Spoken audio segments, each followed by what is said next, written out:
Tarde de quinta-feira, residência Assunção, Morro do Sumaré. O Papa Francisco, que ficou hospedado aqui durante a Jornada Mundial da Juventude, abriu mão do descanso depois do almoço para receber a nossa equipe. Como de hábito, estava bem-humorado.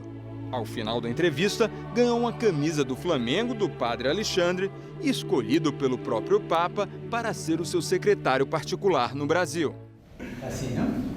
Essa é a minha equipe, está escrito Francisco 1. E um pouco antes, brincou com o frio e a chuva que acompanharam a Jornada Mundial da Juventude. O senhor não sentiu esperava um pouco mais quente o Brasil? No, bien. Sí, quizás un poquito más, pero no sentí frío. Ah, que bom. Yo no, yo soy de abajo. Conozco el frío de Buenos Aires, pero esto no, es un otoño normal. Meia hora antes, a entrevista começava também de forma descontraída. Papa Francisco, o senhor chega ao Brasil e tem uma receptividade muito calorosa dos brasileiros. Há uma rivalidade histórica, Brasil e Argentina, pelo menos no futebol. Como é que o senhor recebeu esse gesto de afeto dos brasileiros? Yo me sentí recibido con un afecto que no conocía, muy cálidamente. El pueblo brasileño tiene un gran corazón. Y la rivalidad creo que ya está superada totalmente, porque hemos negociado bien. El Papa es argentino y Dios es brasileño. Uma grande solução, né, Santo Padre? Creo que me sentí muy bien recibido, con mucho cariño. Santo Padre, no Brasil o senhor utilizou ao chegar e continua utilizando um carro modelo muito simples. Há notícias que o senhor, inclusive, condenou padres que usavam carros de luxo pelo mundo. Eu queria saber, o senhor, inclusive, optou por morar na Casa Santa Marta. Essa sua simplicidade, uma nova determinação a ser seguida por padres, por bispos e por cardeais? El auto que yo uso aquí es muy parecido al que estoy usando en Roma. Sencillo, que puede tener un empleado normal. En eso siento que tenemos que dar testimonio de cierta simplicidad, incluso diría de pobreza. Nuestro pueblo exige pobreza a los sacerdotes. Le exige en el buen sentido, digo, nos pide eso. En nuestro pueblo le ofende mucho el corazón cuando ve que los que estamos consagrados estamos apegados al dinero, ¿no? Eso es malo. Y realmente no es un buen ejemplo que un sacerdote tenga un auto último modelo de marca, ¿no? Yo creo que, se lo digo a los párrocos, en Buenos Aires se lo decía siempre, es necesario que el cura tenga una máquina, un carro, un auto. Es necesario. Porque en la parroquia hay 1000 cosas que hacer, tiene que moverse. Pero que sea un auto modesto, ¿no? Eso respecto al auto. Respecto a que me quedé a vivir en Santa Marta, no fue tanto por razones de simplicidad, porque el apartamento papal es grande, pero no es lujoso. Pero mi opción por quedarme en Santa Marta fue por mi modo de ser. Yo no puedo vivir solo, no puedo vivir encerrado, yo necesito contacto con la gente. Entonces, suelo explicitarlo así. Yo me quedé en Santa Marta por razones psiquiátricas, para no tener que estar sufriendo esa soledad que no me hace bien. Y también por razones de pobreza, porque si no hubiera tenido que pagar en psiquiatras mucha plata. Y entonces no es bueno eso. No, es por estar con la gente. Y Santa Marta es una casa de huéspedes, Viven unos 40 entre obispos y sacerdotes que trabajan en la Santa Sede. Tiene 130 piezas más o menos, y sacerdotes y obispos y cardenales y laicos, huéspedes en Roma, habitan ahí. Yo como en el comedor común de todos. Desayuno, almuerzo y cena lo tengo allí. Y uno siempre encuentra gente distinta, ¿no? Y eso a mí me hace bien. O sea, que esas son las razones. Y ahora, la regla general. Creo que Dios nos pide en este momento mayor simplicidad. Es una cosa interior que a la Iglesia lo pide. O Santo Padre, quando o senhor chegou ao Rio de Janeiro, houve falhas na segurança. Inclusive ali o seu carro foi ali levado para o meio da multidão. O Papa Francisco ficou com medo? Qual foi o seu sentimento naquele momento? Yo no tengo miedo. Soy inconsciente, pero no tengo miedo. Sé que nadie se muere en la víspera. Cuando me toque, lo que Dios permita, será. Pero antes de viajar, fui a ver el Papamóvil, que tenía que venir acá. Y estaba con vidrios todo. Si usted va a ver a alguien que quiere mucho, amigos, con ganas de comunicarse, ¿usted los va a visitar dentro de una caja de vidrio? No. Yo no puedo venir a ver a este pueblo que tiene un gran corazón detrás de una caja de vidrio. Y en este auto, cuando voy por la calle, bajo el vidrio para poder sacar la mano y saludar. Es decir, o todo o nada. O uno hace el viaje como lo tiene que hacer, con comunicación humana, o no lo hace. Pero comunicación a media no hace bien. Yo agradezco, y tengo que en este punto quiero ser muy claro, agradezco a la seguridad del Vaticano, cómo han preparado esto, el celo que tienen, y agradezco a la seguridad del Brasil. Agradezco muchísimo, porque acá también me cuidan y quieren que no haya ninguna cosa desagradable. Puede suceder que alguien me dé una trompada, o puede suceder. O sea, las dos seguridades han trabajado muy bien, pero las dos saben que yo soy un indisciplinado en ese aspecto, pero no por jugarla de enfant terrible, no, sino porque simplemente vengo a visitar gente y quiero tratarla como gente, tocarla.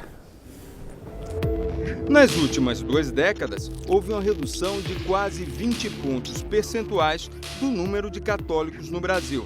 No mesmo período, a população evangélica aumentou. Papa Francisco, seu grande amigo, Cardeal Cláudio Umes, aqui do Brasil, ele me falou algumas vezes já da preocupação dele com a evasão, com a perda de fiéis católicos aqui no continente e no Brasil especificamente para outras religiões, principalmente para religiões evangélicas. E aí eu lhe pergunto, por que acontece isso e o que pode ser feito? No conozco las causas y tampoco conozco los porcentajes, no los conozco. No conozco la vida de Brasil como para dar una respuesta, ¿no es cierto? Creo que el cardenal Hume fue uno de los que habló, pero no estoy seguro. Pero si usted me dice que él habla, sabe. No sabría qué explicarlo. Invento una cosa.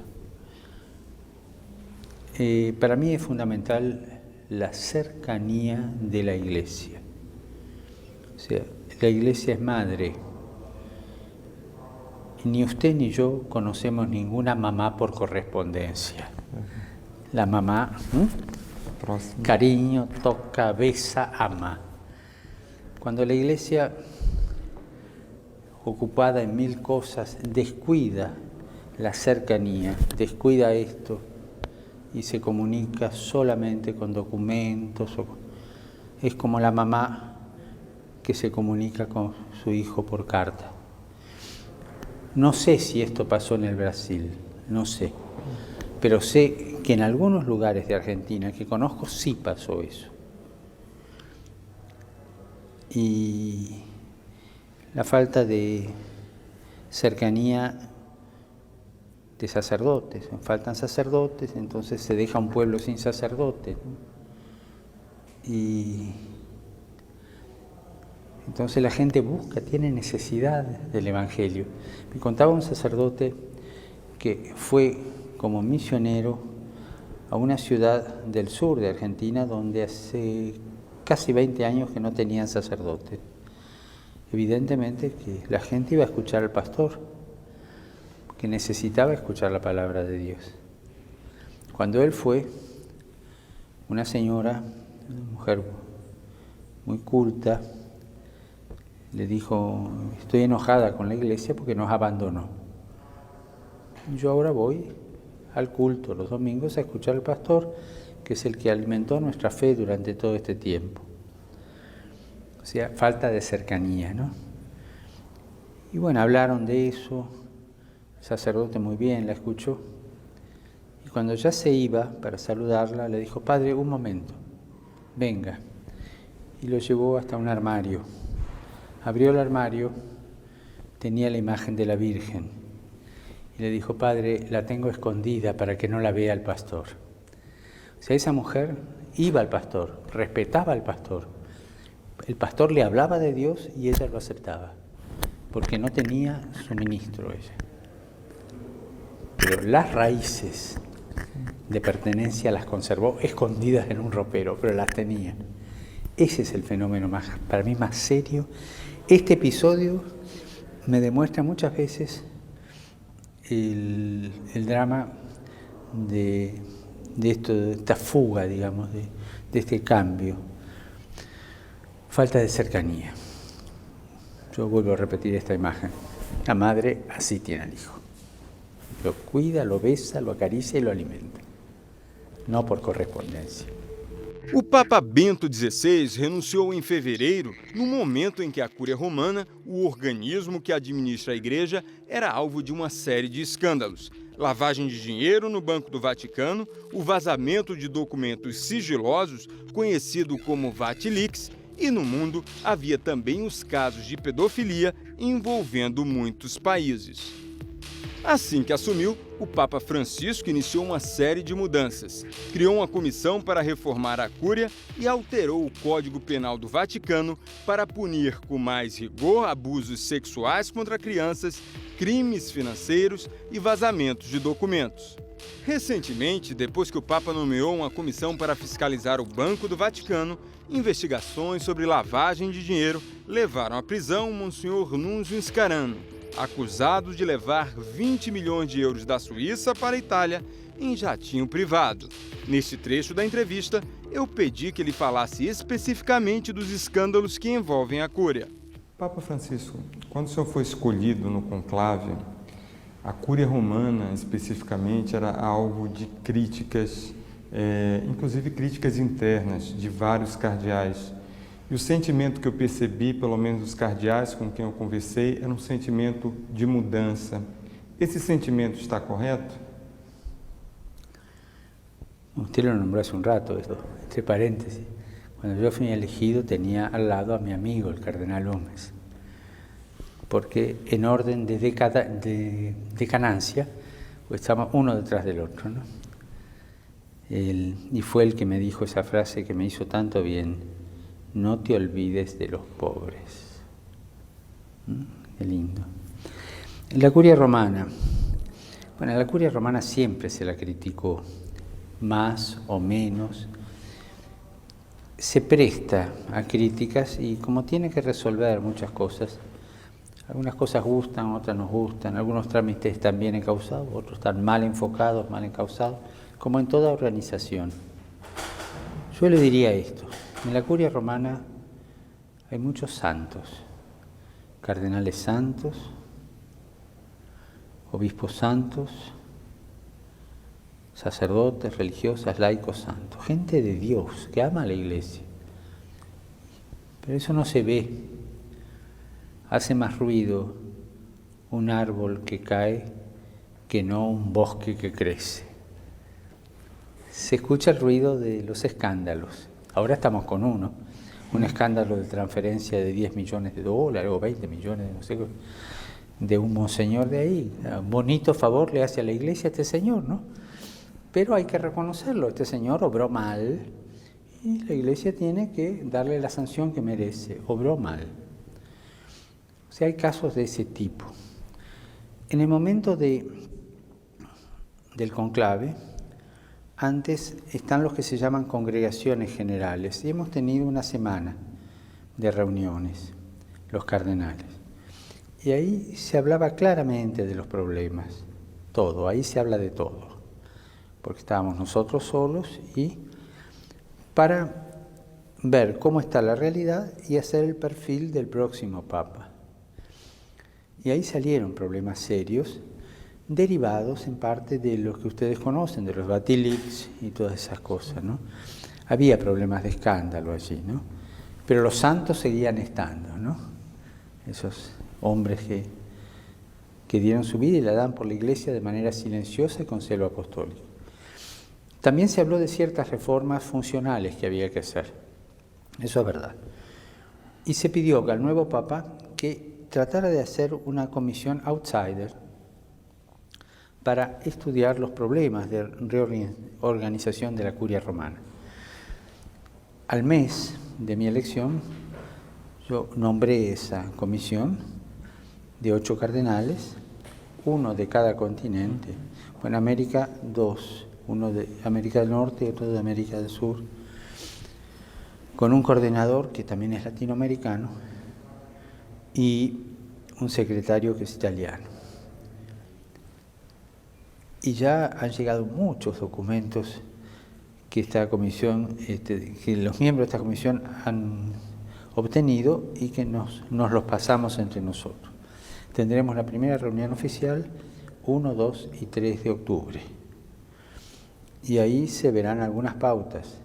Yo no creo que salga de ahí alguna cosa definitiva porque la reforma de la curia es muy seria y veo las propuestas y son propuestas muy serias que hay que madurar, ¿no? Calculo que vamos a tener que hacer 2 o 3 reuniones más antes de que se note alguna reforma. Por otro lado, los teólogos dicen esto desde, no sé si de la Edad Media. En latín dicen, Ecclesia semper reformanda. La Iglesia siempre se tiene que reformar, si no se queda atrás. Así que también esto no solo es por los escándalos del Batilix, que los conoce todo el mundo, sino porque la Iglesia siempre se tiene que reformar. Y hay cosas que servían para el siglo pasado, hay cosas que servían para otras épocas o para otros puntos de vista y que ahora no sirven más y que hay que reacomodarlas. Entonces así la Iglesia es dinámica y responde a las cosas de esta vida, ¿no? Todo esto se pidió en la reunión de cardenales previa. Nesse momento, o senhor chega, queria saber da sua mensagem aos jovens brasileiros. Estamos na Jornada Mundial da Juventude. Sua mensagem no momento em que os jovens estão nas ruas do Brasil protestando e demonstrando insatisfação. Insatisfação de uma forma muito ampla. Eu queria saber qual a mensagem para esses jovens. En primer lugar, que hay muy claro que no conozco los motivos de la protesta de los jóvenes. O sea, si yo digo algo sin aclarar esto, hago daño a todos, porque doy una opinión sin conocer, ¿no? O sea, con toda franqueza le digo, yo no conozco bien el por qué los jóvenes protestan. Primer punto. Si un joven que no proteste, porque yo me atrevería a decir una cosa y sin ofender. Hay gente que busca la trata de jóvenes, manipulando esta ilusión, este disconformismo que hay, y después le arruinan la vida al joven. Entonces, cuidado con la manipulación de los jóvenes. Al joven siempre hay que escucharlo. Cuidado en una familia, un padre, una madre que no escuchan a su hijo joven, lo aíslan, le crean tristeza en el alma e não se enriquecem ellos. Na sequência, o Papa abordou um assunto sobre o qual ele havia falado no encontro com os fiéis argentinos na Catedral Metropolitana do Rio, na mesma quinta-feira: o dinheiro. Este mundo actual que estamos viviendo había caído en la feroz idolatría del dinero. Y se da una política mundial muy impregnada del protagonismo del dinero. Quien manda hoy es el dinero. Esto significa una política mundial de tipo economicista, sin ética que la controle, un economicismo autosuficiente, y que va arreglando las pertenencias sociales de acuerdo a esta conveniencia. ¿Qué sucede entonces? Cuando reina este mundo de la feroz idolatría del dinero, se concentra mucho en el centro, y las puntas de la sociedad, los extremos, son mal atendidos, son descuidados y son descartados. Hasta ahora vimos claro cómo se descarta a los ancianos. O sea, hay toda una filosofía para descartar al anciano. No sirve, no produce. El joven tampoco produce mucho, porque es una carga que hay que formar. Ahora estamos viendo que la otra punta, la de los jóvenes, está en proceso de descarte. El alto porcentaje de desocupación juvenil que hay en Europa es alarmante.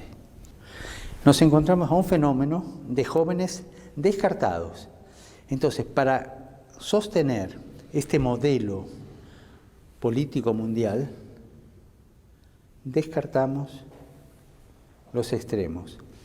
Curiosamente, los que son promesa para el futuro, porque el futuro nos lo van a dar los jóvenes, porque van a llevarlo adelante, y los viejos, que tienen que transferir, hacer el trasvasamiento de sabiduría a los jóvenes. Descartados los dos, el mundo cae. Hoy día hay chicos que no tienen que comer en el mundo. Hay chicos que mueren de hambre, de subalimentación. Basta ver ciertas fotografías de algunos lugares del mundo. Hay enfermos que no tienen acceso a la salud. Hay hombres y mujeres mendigos de calle que mueren de frío en el invierno. Hay chicos que no tienen educación. Todo eso no es noticia. Bajan 3, 4 puntos las bolsas de algunas capitales y gran catástrofe mundial. ¿Me entiende? Sí. Ese es el drama de este humanismo deshumano que estamos viviendo. Por eso hay que recuperar los extremos, los chicos y los jóvenes, y no caer en una globalización de la indiferencia de estos dos extremos que son el futuro de un pueblo. Perdón si me fui y hablé de más, pero creo que con esto le di mi punto de vista. O sea, ¿qué pasa con los jóvenes en Brasil? No sé, pero por favor, que no los manipulen, escúchenlos.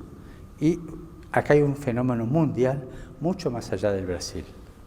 Papa Francisco, queria talvez a última pergunta. Qual mensagem, ou o que o senhor falaria para os brasileiros católicos, mas também para os brasileiros que não são católicos, ou seja, de outras religiões? Creo que hay que fomentar una cultura del encuentro en todo el mundo. Todo el mundo. O sea, que cada uno sienta la necesidad de dar a la humanidad los valores éticos que necesita hoy día la humanidad y defender esta realidad humana. Y en ese aspecto creo que es importante que todos trabajemos por los demás, podar el egoísmo y un trabajo por los demás según los valores de la propia fe. Cada confesión tiene su creencia, pero según los valores de su propia fe, trabajar por los demás. Y nosotros encontrarnos todos para trabajar por los demás. Si hay un chico que tiene hambre y no tiene educación, lo que nos debe interesar es que deje de tener hambre y que tenga educación. Si la educación se la dan los católicos, los protestantes, los ortodoxos o los judíos, a mí no me interesa, me interesa que lo eduquen y que le quiten el hambre. Eso tenemos que ponernos de acuerdo.